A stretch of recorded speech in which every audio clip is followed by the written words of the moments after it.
Porque no dia que eu vir um marxista vir aqui nesta casa ou em qualquer outro lugar condenar Cuba porque matou centenas de homossexuais no paredão, quando eu vir nesta casa um marxista condenar a União Soviética porque condenou milhares, até milhões de homossexuais aos gulag e aos campos de concentração, quando eu vir aqui nesta casa um marxista condenar o verdadeiro genocídio de homossexuais feito pelo regime que mais matou homossexuais na história da humanidade, eu vou acreditar que esses marxistas com a ideologia de gênero querem defender os homossexuais para uma outra agenda, uma agenda escondida, a agenda de gênero, a agenda de destruição da família natural.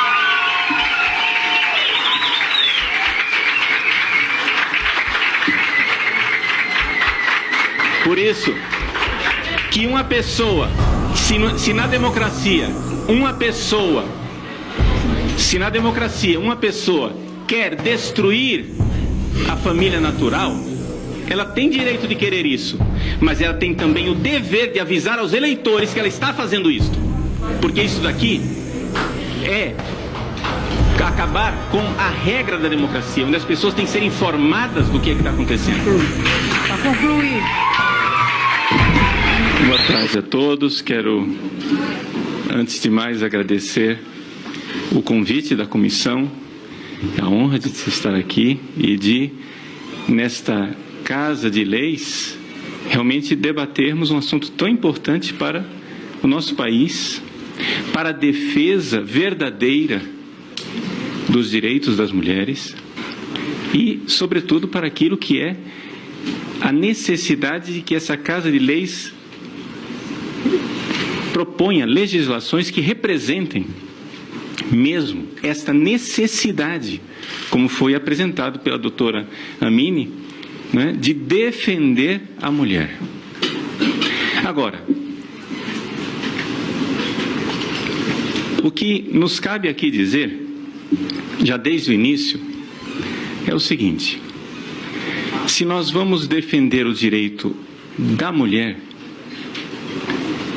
nós temos que considerar que, a partir da Conferência Internacional de Direitos de Defesa dos Direitos das Mulheres, em Pequim, a palavra gênero entrou como um vírus que roubou a agenda do verdadeiro direito das mulheres. Por quê?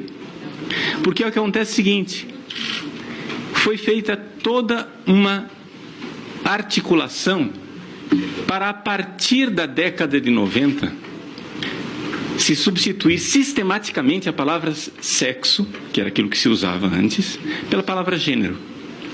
A palavra gênero parece até mesmo uma palavra, digamos, mais polida, mais educada do que sexo, porque sexo tem essa conotação de relação sexual, né? Então, parece ser mais educado você dizer gênero. No entanto, isso foi um vírus que foi introjetado na agenda da verdadeira defesa do direito das mulheres, de tal forma que ela foi raptada para fazer uma outra coisa, que é desconstruir a família natural nesta complementariedade de homem e de mulher, que gera a vida, como, aliás, foi até apresentado pela nossa expositora, né, doutora Amini Haddad Campos. Para a gente entender de onde vem isso, nós precisamos, então, começar com um pouco de história. Tudo começou no século XIX, com um senhor chamado Karl Marx, que, antes de morrer, deixou escritos, anotações de um estudo que ele fez, que não foi publicado em vida, foi publicado póstumamente por Engels, que é chamado A Origem da Família, da Propriedade Privada e do Estado. Nesse livro, Karl Marx explica a origem da família. E a origem da família, segundo Marx e Engels, é a seguinte: a família essa realidade que nós conhecemos e da qual nós nascemos é uma construção opressora.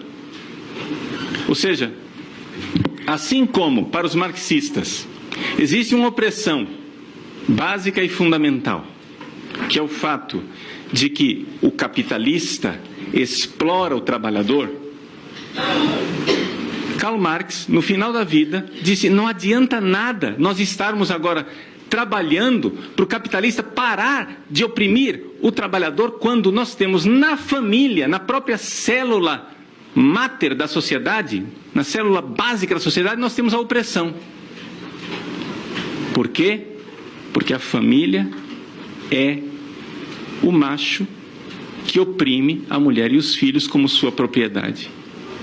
Segundo Karl Marx, qual seria a origem da família?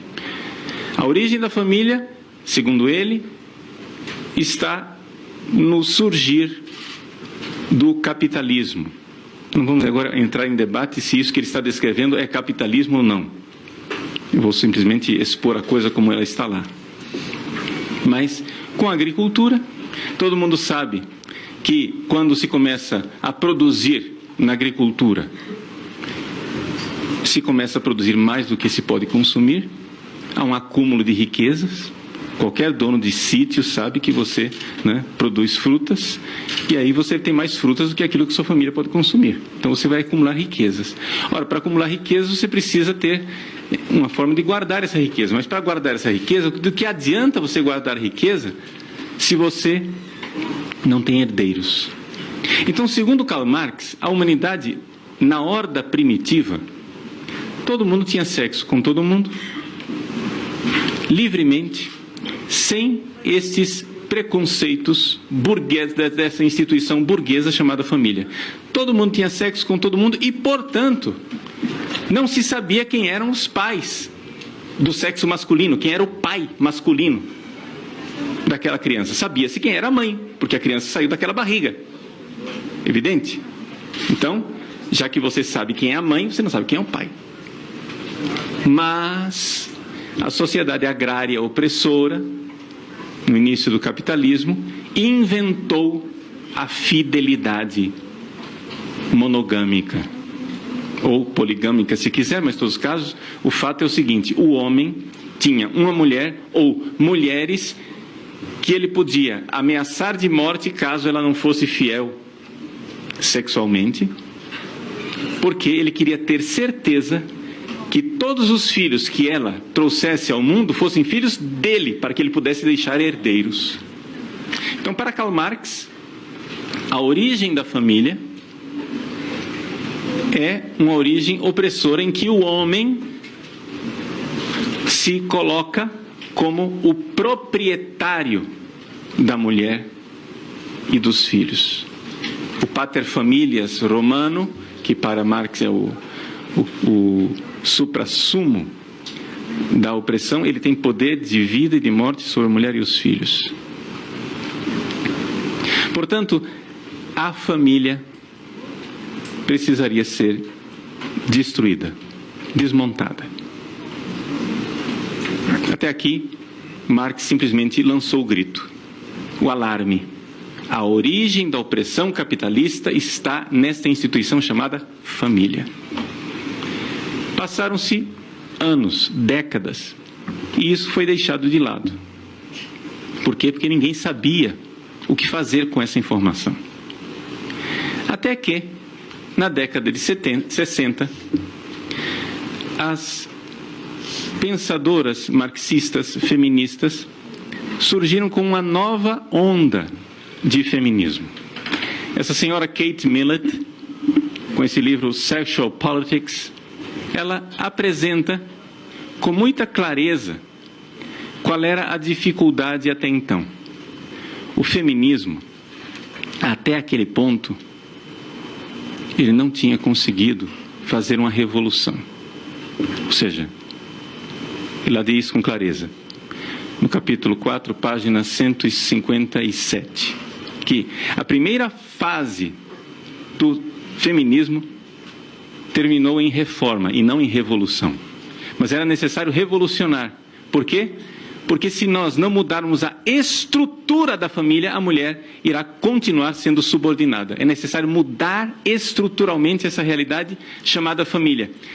Na União Soviética, diz ela como estudiosa marxista que era, na União Soviética isso foi tentado. Se tentou, página 168. Não é? Mas o que acontece é o seguinte, ela então diz com toda clareza na página 169, a teoria marxista falhou em oferecer uma base ideológica suficiente para a revolução sexual. Ou seja, estamos de acordo com Marx. A mulher é oprimida pela família, mas nós precisamos de uma base ideológica para desmontar a família. E não temos esse instrumento para desmontar a família. Pois bem, ela então diz, nós temos que concordar com Trotsky, página 170, temos que concordar o seguinte, que os soviéticos falharam miseravelmente, não conseguiram fazer a transformação revolucionária da família.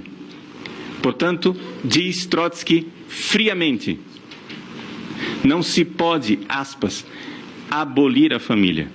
Nós temos que substituí-la. Tem que colocar alguma coisa no lugar. E o que é que nós vamos colocar no lugar da família? Isso surgiu simplesmente como um clamor. Surgiu simplesmente como uma denúncia. E agora? O que é que nós vamos fazer? Menos acadêmica, mas mais radical ainda do que Kate Millett, é a senhora Shulamith Firestone. Shulamith Firestone, em The Dialectic of Sex, ela diz que nós temos que libertar a mulher da biologia. O que é o ser mulher para Shulamith Firestone? Ela diz que a gravidez é algo horrível, que o parto é algo doloroso e nós temos que promover uma forma de reprodução onde a mulher não tenha mais que se sujeitar à biologia. É necessário fazer algo para mudar essa realidade. Tudo isso aqui foi apresentado, mas não se sabia o que fazer com esse clamor. Está aqui, Marx, Millett, Firestone. Esses autores estão dizendo, a família é a fonte, verdadeiramente a fonte da opressão na sociedade. Nós precisamos desmontar a família. Até que finalmente apareceu, não é?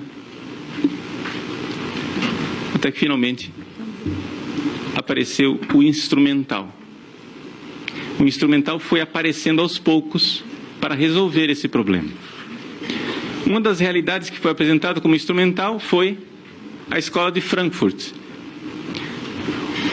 Na teoria crítica da escola de Frankfurt, Marx Horkheimer apresenta, aqui eu tenho o livro, chama-se Teoria Crítica, mas aqui dentro tem um ensaio, não é dele, onde ele fala daquilo que é autoridade e família. Nós não vamos resolver o problema da família se nós não desmontarmos a autoridade da família.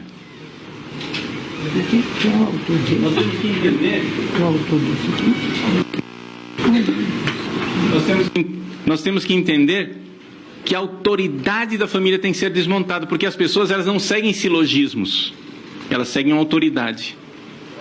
Então, por exemplo, um projeto de lei que foi aprovado aqui nesta casa, como por exemplo a lei das palmadas, da senhora advogada da Xuxa Meneghel. Vejam, o que acontece é o seguinte: essa lei, ela pode parecer que ela quer defender as crianças, mas uma criança que for espancada, já com o aparato legal que havia anteriormente, o criminoso iria para a cadeia. Qualquer pessoa espancada, não só a criança. Só que acontece o seguinte: o que está contido lá dentro da lei é o seguinte: se o pai ou a mãe sujeitar a criança a qualquer tipo de constrangimento,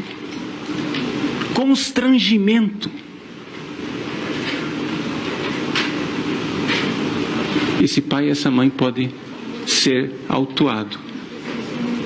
Constrangimento, isso quer dizer o seguinte: você já educa a criança desde pequeno a não obedecer à autoridade do pai e da mãe para obedecer à autoridade do Estado. É necessário fazer alguma coisa para que não haja autoridade. Mas isso não é o problema principal daqui que nós estamos tratando, que não é a questão da autoridade dos pais, mas é a questão que foi se tentando buscar uma forma de desmontar a família. E essa forma foi encontrada com a teoria do Dr. John Money, né, que é uma teoria completamente maluca. Ela foi vista como um instrumento muito importante pela ideóloga Judith Butler, e isso foi então colocado dentro da Conferência de Pequim, como foi relatado pela Dale O'Leary. Dentro da Conferência de Pequim se tentou introjetar dentro das resoluções da ONU a palavra gênero. Quando os delegados disseram: mas escuta, por que essa palavra gênero? Por que é que não se diz então logo sexo, já que vocês estão tentando defender as mulheres? Por que é que não se coloca a palavra sexo? E então foi a grande descoberta. A reação foi tão tremenda contra a palavra sexo, para se substituir a palavra gênero, que então nós descobrimos que a palavra gênero não significava mulher. Ou seja, a agenda de defesa do direito da mulher estava sendo raptada por uma outra agenda. A agenda, porque finalmente eles tinham encontrado a forma de desmontar a família. Um projeto socialista cuja finalidade é desmontar a família natural. A família da qual as pessoas nascem. A família onde o homem e a mulher se unem sexualmente e da qual nascem as crianças. Numa aparente vontade de defender o direito da mulher, o que se estava fazendo era uma outra coisa: destruir a família. E aqui é que está a realidade, e aqui que está o problema. Então, querem defender o direito das mulheres? Faça o seguinte: quando quiserem defender o direito das mulheres, usem a palavra mulher, usem a palavra sexo. Mas por que é que os ideólogos e os militantes não vão aceitar que as senhoras legisladoras coloquem a palavra sexo, coloquem a palavra mulher e não a palavra gênero? Por quê? Porque a finalidade não é defender a mulher. A finalidade é raptar a causa da mulher para uma outra agenda, uma agenda escondida, a agenda de gênero, a agenda de destruição da família natural.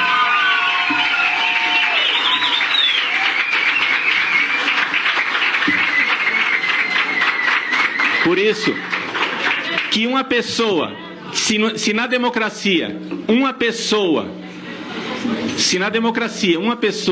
quer destruir a família natural, ela tem direito de querer isso, mas ela tem também o dever de avisar aos eleitores que ela está fazendo isto, porque isso daqui é acabar com a regra da democracia, onde as pessoas têm que ser informadas do que é que está acontecendo.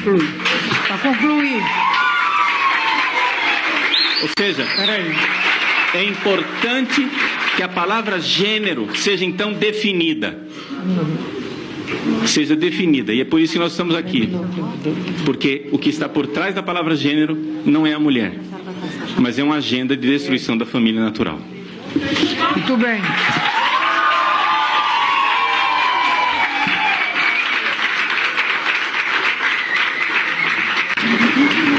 Eu vejo que existe uma preocupação da parte das parlamentares que são da Comissão de Defesa dos Direitos das Mulheres.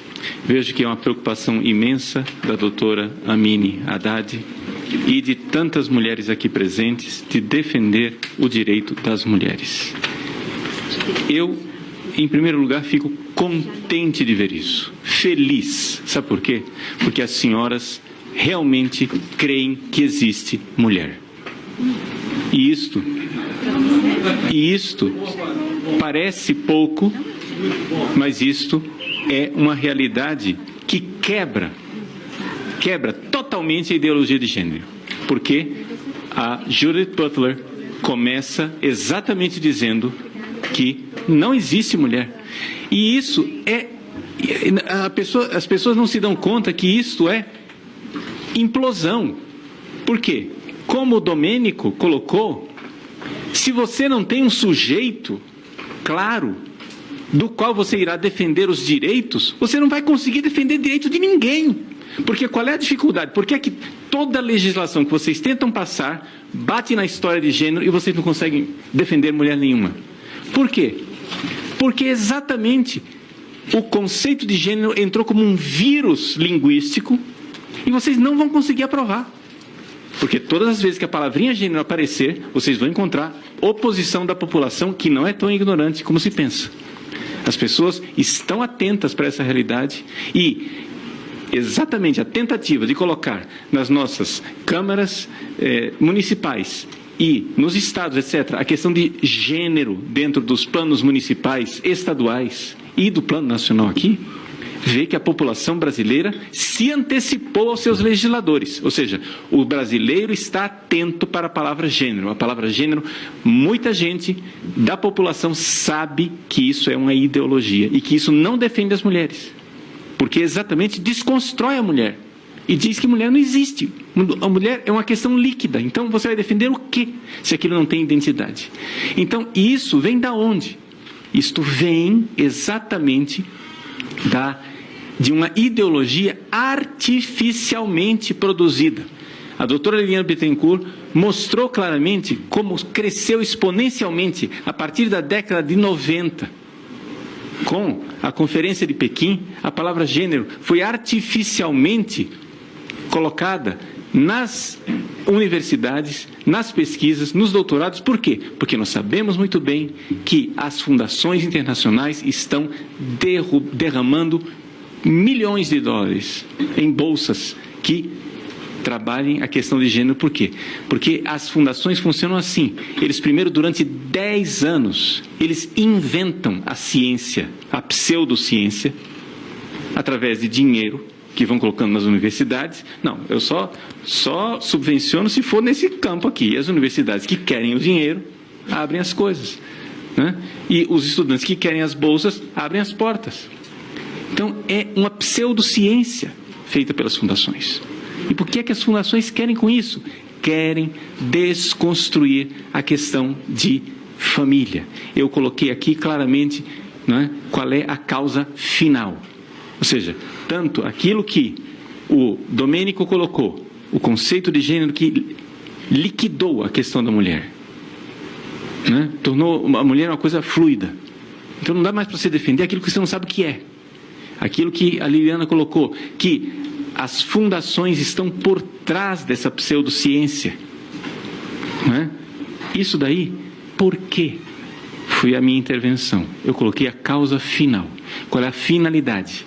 É destruir. Existe uma ideologia que quer destruir a família baseada na natureza diferenciada sexualmente de homem e mulher. Isso quer ser destruído. Por quê? O marxismo que está por trás. Agora, o problema é o seguinte: isso não defende as mulheres e isso, aliás, não defende os homossexuais. Porque no dia que eu vir um marxista vir aqui nesta casa ou em qualquer outro lugar, condenar Cuba, porque matou centenas de homossexuais no paredão. Quando eu vir nesta casa um marxista condenar a União Soviética porque condenou milhares, até milhões de homossexuais aos gulag e aos campos de concentração, quando eu vir aqui nesta casa um marxista condenar o verdadeiro genocídio de homossexuais feito pelo regime que mais matou homossexuais na história da humanidade, eu vou acreditar que esses marxistas com a ideologia de gênero querem defender os homossexuais. Mas eles não. Eles não fazem isso. Eles não fazem isso. Por quê? Porque a palavra gênero vai continuar como um vírus ativo. Então, se as mulheres, se as parlamentares, se as mulheres que querem defender o direito das mulheres nessa comissão querem realmente que essas legislações sejam vencedoras, então vamos ouvir o que o povo brasileiro já disse e deixou claro num levante, né, voltando-se para a questão dos planos de ensino, tanto no nível municipal como estadual, como nacional. Esqueçam a palavra gênero. Joguem esta palavra no lixo, porque ela está sendo usada como um vírus dentro da legislação e está roubando a agenda de defesa das mulheres. Falem de mulheres. Falem realmente do direito e da defesa da mulher. A palavra gênero, ela foi colocada como um vírus. Nós poderíamos falar longamente sobre isso, né? Vocês viram pela bibliografia que eu trouxe, que eu não estou dizendo essas coisas baseado em catecismo, em dogmatismos ou em nada. É simplesmente questão de estudar, gente. Se a gente for estudar, nós veremos que a coisa tem uma origem, tem um pai, tem uma mãe e tem uma finalidade. E a finalidade não é defender as mulheres, não é defender os homossexuais, é destruir a família da qual todos nós nascemos. Porque todos nós nascemos de uma relação sexual entre um homem e uma mulher. Com isso, eu não estou absolutamente condenando. Não estou absolutamente condenando as pessoas, né, que não queiram praticar o sexo dessa maneira. Eu só acho o seguinte: nós somos uma democracia. E se nós queremos destruir a família baseada na natureza, acho que os eleitores precisam saber disso. E eu tenho uma suspeita de que isso não irá vingar.